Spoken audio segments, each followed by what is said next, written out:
hello' everyone স্কুলতে বগৰী গছ আছে ল'ৰাহঁতক মানে থলোঁ এতিয়া বগৰীৰ লগত খাবলৈ নিমখ নাই এয়া হজমোলা কিনি আনিছোঁ দেখিছেনে হজমোলাৰ লগত আজি বগৰী খাম আৰু দীপাঞ্জলিহঁতে গছত পাৰিয়ে আছে এতিয়া আপোনালোকক দেখাওঁ বলক ক'ত কি পাৰিছে মানে কি আৰু বগৰী তলত কলিখিনিয়ে আছে উপায় নাই ওপৰত পকাখিনিয়ে আছে কিন্তু পকাখিনিকে বিচাৰি পাৰিব লাগিব আৰু বগৰী গছ কিমান বগৰী লাগি আছে চাওকচোন পুৰা বগৰী ভৰ্তি ওপৰলৈ বেছি পকা আছে কি তলত ইমান নাই এয়া বগৰী পাৰি ৰেডি এতিয়া খাম নিমখ ৰেডি কৰিলে বাৰু নিমখ নাই বুলি কৈছিলে এইফালে হজমোলা কোনো জুচ দীপাঞ্জলি ফোনত হেৰি যিহেতু 26 জানুৱাৰী আহি আছে সেইটো কাৰণে NCC টাইম আৰু ট্ৰেইনিং কৰি আছে কাৰণে 1-2-1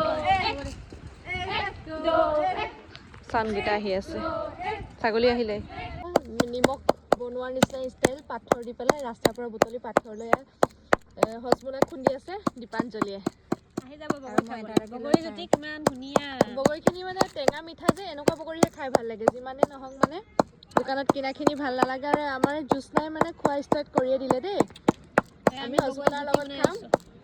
গছজোপাত পুৰা লাগি আছে কিন্তু ওপৰলৈহে মানে পকাবিলাক আছে তলত কেঁচাই তেনেকৈ ইহঁতে মেনেজ কৰি পাৰিলে আৰু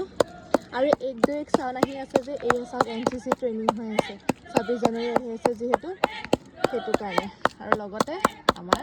বগৰী খাই থাকোঁ ট্ৰেইনিং চাই আৰু ছাগলীবিলাকতো তলত এভেইলেবল আৰু কি ক'ব